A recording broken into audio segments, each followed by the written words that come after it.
নমস্কার। এবারে শ্রুতি নাটক বনানী মুখোপাধ্যায় রচিত দোহারে দেখেছি দোহে। নাটকের দুটি চরিত্র অম্বা ও দিবাকর। শুরু করছি নাটক। এ কি, এখনো তুমি ঘুমোওনি? না খেয়ে নিয়েছো তো? না, সে কি, কেন? রাত 12টা বাজে। তুমি জানো রাত 12টা বাজে? তুমি জানো? ও মা, জানবো না কেন? আমার হাতে কি ঘড়ি নেই? আছে আছে, আমি তো মনে করেছি নেই। আছে বই কি, আর সেই জন্যই তো জিজ্ঞেস করছি। এত রাত হয়ে গেল, খাওনি কেন? তুমি বোধহয় ভুলে গেছো, গত 10 বছর হলো আমরা রাতে একসঙ্গেই খাই। বাবা রে, তোমার মেজাজটা একেবারে সপ্তমে। কি হলো, কি কেউ এসেছিল? কথাটা কি তোমার হেসে উড়িয়ে দেওয়ার মতো? মানে তোমার তাই মনে হচ্ছে? বিকেল 4টের সময় তুমি গেছো আর ফিরলে রাত 12টা পার করে। এটা তো ভদ্রলোকের বাড়ি নাকি? ও আবার কি রকম কথা? কিন্তু এত রাত কেন হলো সেটা তো বলতে দেবে। না, আমার জানার কোনো দরকার নেই। নিশ্চয়ই দরকার আছে। কারণটা না জেনে তুমি অযথা মেজাজ গরম করবে তা তো হবে না। এটা ঝগড়া করার সময় নয়, ঘুমোবার সময়। আমার ঘুম পেয়েছে, আমি যাচ্ছি। মানে তুমি খাবে না? না, কেন? আমার খিদে নেই। খিদে নেই না খাবার ইচ্ছে নেই, কোনটা? আহ, কেন শুধু শুধু ঝগড়া বাড়াচ্ছ? আমি শুতে যাচ্ছি। না, চন্দননগর থেকে শ্যামবাজার আসতে কতটা সময় লাগে বলে তোমার মনে হয়? ফাংশন শেষ হওয়ার সঙ্গে সঙ্গে তোমায় আমি ফোন করেছি 5 বার, একবারও পাইনি। এঙ্গেজ আর এঙ্গেজ। হ্যাঁ, তোমার প্রিয় পাঠক পাঠিকাদের তোমার কুসংবাদ দিতে দিতে আমি তখন ক্লান্ত। আশা আসার পথে সুনীলদা, অমলদা, নবনীতা দিকে পৌঁছে তবে তো আমাকে পৌঁছে দিয়েছে। রাত হবে না? তোমার ওই দাদা দিদিদের নামের লিস্টটা আমাকে না শোনালেও চলবে। এক সময় ওই দাদা দিদিরাই তোমারও প্রিয় ছিল, কিন্তু হঠাৎ তারা আমার দাদা দিদি হলো কি করে বুঝতে পারছি না। সেটা জানার কোনো প্রয়োজন নেই। অবান্তর কথা বলাটা আমি একদম পছন্দ করি না। আমি চললুম। না, তুমি কোথাও যাবে না, এইখানেই বসো। হ্যাঁ হ্যাঁ হ্যাঁ, আমার কথা শোনো, এইখানেই বসো। আমার কয়েকটা কথা তোমায় শুনতেই হবে। না, তোমার কোনো কথা শোনার এতটুকু ইচ্ছেও আমার নেই। এই যে আজ বিকেল থেকে রাত 11টা পর্যন্ত তোমার 20টা ফোন এসেছিল। নামগুলো লিখে রেখেছি, দেখে নিও। তা রাগটা কিসের জন্যে? রাত করে বাড়ি ফেরার জন্যে, নাকি 20টা ফোন আসার জন্যে? তোমার তো যথেষ্ট বুদ্ধি আছে, বুঝে নাও। এক সময় আমি কিন্তু সারা দিনে তোমার 60-70টা ফোন রিসিভ করতাম। আমার তো রাগ হয়নি, আনন্দ হয়েছে, গর্ব হয়েছে। কবি হিসেবে আমার স্বামীর যে এতটা নাম, তাতে আমার অহংকারই মনে হয়েছে। তোমার স্ত্রী হবার অহংকার, বিখ্যাত কবি দিবাকর বোসের সহধর্মিণী হওয়ার অহংকার। এই কথাটা আজকে আবার নতুন করে বলার কি আছে? আছে আছে, বলার আছে। লিখতে আমি কোনোদিনই চাইনি, তুমি জোর করেছো, ইনসিস্ট করেছো। আমি ভয় পেয়েছি, তুমি ভয় ভাঙিয়েছো, সাহস জুগিয়েছো। বলেছো লেখা তোমার রক্তে, লেখক বাপের মেয়ে, লেখিকা হবে, এতে আবার ভয়ের কি আছে? বলনি এটাই তো ন্যাচারাল। তা সেই ন্যাচারাল কেমন করে আজ এভাবে অ্যাবনর্মাল হয়ে গেল গো? কারণ জিনিসটা আজ আর একেবারে নর্মাল নেই, তাই। কখনো মনে হয়নি যে লিখতে লিখতে তুমি একদিন আমার দিকে তাকাবেই না, সংসার থেকে পুরোপুরি সরে যাবে তুমি। মানে এতটা মিথ্যে কথা বলতে পারলে? লজ্জা হচ্ছে না? কথাটা তোমার মিথ্যে বলে মনে হচ্ছে? হ্যাঁ হ্যাঁ হ্যাঁ, মিথ্যেই তো। না, মিথ্যে নয়। নিজেকে তুমি জিজ্ঞেস করে দেখো। আচ্ছা, কতদিন তুমি রান্নাঘরে যাওনি? কতদিন আমার মনের মতো কিছু করে খাওয়াওনি? তুমিই মনে করে দেখো, তুমিই আমায় বলেছিলে আর কোনো দিন তুমি রান্নাঘরের দিকে যাবে না। লোক আছে, সেই রান্না করবে, তুমি শুধু লিখবে, মন দিয়ে লিখবে। বলনি তুমি? বলনি? হ্যাঁ, বলেছিলাম। তাই বলে এই নয় যে তুমি আমার কথা ভাববেই না। এই কথাটা তুমি বলতে পারলে? তোমার কথা আমি ভাবি না? তোমায় আমি ভালোবাসি না? নেহাত এই পুজোর সংখ্যার 3টে লেখার জন্য ভীষণ ব্যস্ত হয়ে পড়েছি। তাই তাই বলে তুমি বলবে তোমার কথা ভাবি না, সংসারের কথা ভাবি না?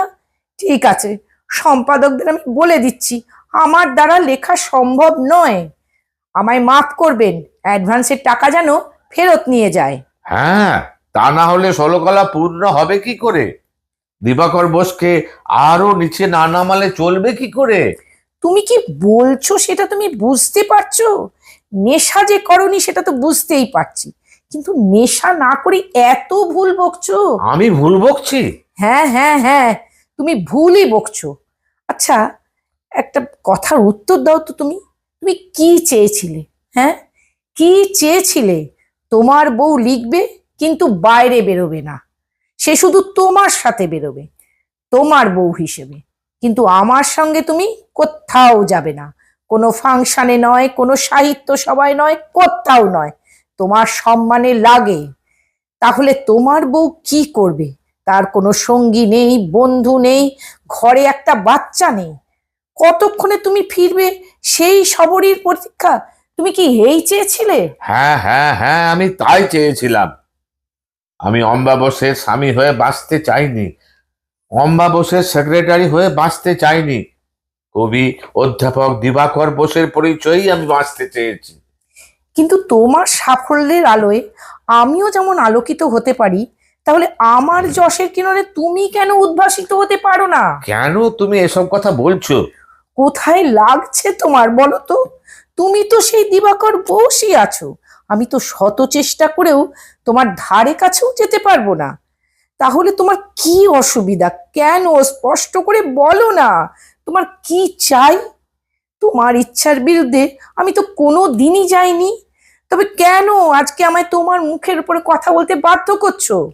বাধ্য করছি কারণ তোমার গুণগ্রাহীদের প্রশ্নের বাণে আমি জর্জরিত। তুমি কোথায় যাচ্ছ, কি খাচ্ছ, আমার সঙ্গে তোমার ভাব আছে কিনা, বাচ্চা কেন হয়নি, টিভি সিরিয়ালে লিখছো কিনা, সিনেমার জন্য গল্প লিখছো কিনা, এইসব প্রশ্নের জবাব দেবার জন্য আমি নিজেকে দিবাকর বোস হিসাবে তৈরি করিনি। তুমি কেমন করে, কবে গো এমন পাল্টে গেলে? কবে থেকে এমন অন্য মানুষ হয়ে গেলে? আমার দিকে তাকাবার সময় পাওনি, তাই জানতেও পারোনি আমি কবে পাল্টে গেছি। আমি কবে থেকে লক্ষ্য করছি আমার ওই পাওয়া পুরস্কারের দিকে তুমি ফিরেও তাকাও না, কখনো না। কিন্তু তোমার পুরস্কারগুলো আমার প্রাণ, আমার সঙ্গী। আমার পুরস্কারগুলোতে কি লেখা আছে সেগুলো পড়েও দেখোনি? না, দেখিনি। কয়েকটা বাঁধা গতে ওগুলোতে কি লেখা থাকে আমার সব জানা। ওইসব পুরস্কার টুরস্কারে আমার কিচ্ছু যায় আসে না। কিন্তু আমার যে হয়, তোমার ওই পুরস্কারগুলোই যে আমার সঙ্গী। আমি তো মোটে 2 বছর হলো লিখছি। তার আগে তো ওগুলো নিয়েই আমার দিন কাটতো। প্রথমে তোমার উৎসাহেই আমার বই বেরিয়েছে, তোমারই টাকায়। পরেরগুলো তো প্রকাশকরাই নিজে থেকে ছেপেছে, সেগুলো তুমি একটাও পড়োনি। অথচ তোমার কবিতাগুলো কিন্তু আমার সব মুখস্থ। সেটা তোমার দয়া, তোমার করুণা, তোমার মহানুভবতা। হয়েছে তো, এবার খুশি? তুমি এভাবে বলতে পারলে? আমি তোমায় করুণা করি, দয়া দেখাই? ছি ছি ছি, কোনো দরকার নেই আমার লেখা। মরে যাক লেখিকা অম্বা বসু, আর কোনো দিন লিখবো না। আমি মিসেস দিবাকর আহ বসু হয়েই বাঁচবো। অম্বা, অম্বা, এ কি বলছো তুমি? কি করছো তুমি এটা? শুনেছি আশাপূর্ণা দেবী যখন বেশি বয়সে রাষ্ট্রীয় পুরস্কার পেয়েছিলেন, তখন তার বৃদ্ধ স্বামী বলেছিলেন আমার ইচ্ছে গোটা শহরটাকে আলোয় সাজিয়ে দিই। কিন্তু সে ক্ষমতা তো নেই, তাই পাড়াটাকেই সাজিয়ে দিই।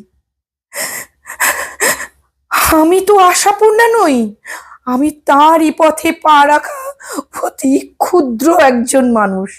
আমি আলোর রোশনাই চাই না, তোমার ভালোবাসায় আমায় উজ্জ্বল করে তোলো। অম্বা, অম্বা, তুমি কেঁদো না অম্বা।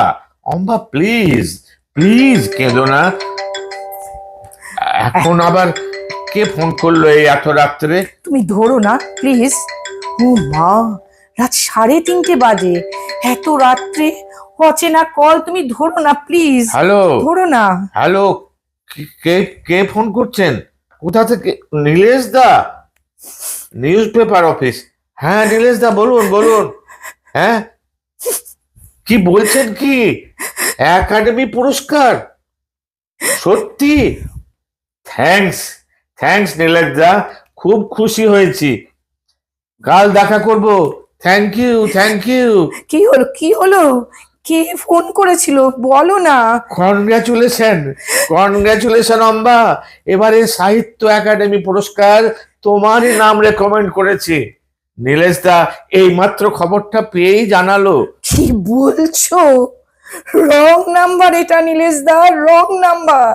ভুল জায়গায় ফোন করেছেন। এখানে অম্বা বসু থাকে না, এখানে অম্বা তুমি বসু এমন থাকে কেন না। করছো? তুমি এমন কেন করছো? দেখো, দেখো, বাইরে ভোরের ছোঁয়া লেগেছে, আমাদের জীবনেও এবার ভোরের ছোঁয়া লাগবে।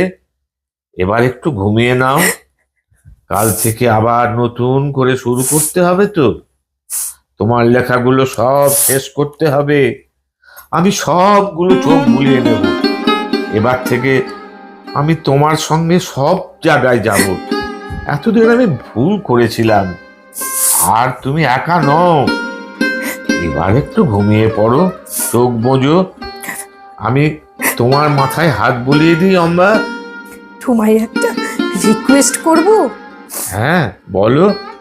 তোমার মনে আছে বিয়ের পর আমরা যখন প্রথম দার্জিলিং গেছিলাম, হ্যাঁ মনে আছে। চাঁদনি রাতে যখন কাঞ্চনজঙ্ঘা দেখছিলাম, তুমি আমার হাতে হাত রেখে একটা কবিতা শুনিয়েছিলে। আর একবার শোনাও না, এই প্রথম সূর্যের আবছা আলোয় সেটা আর একবার শোনাবে?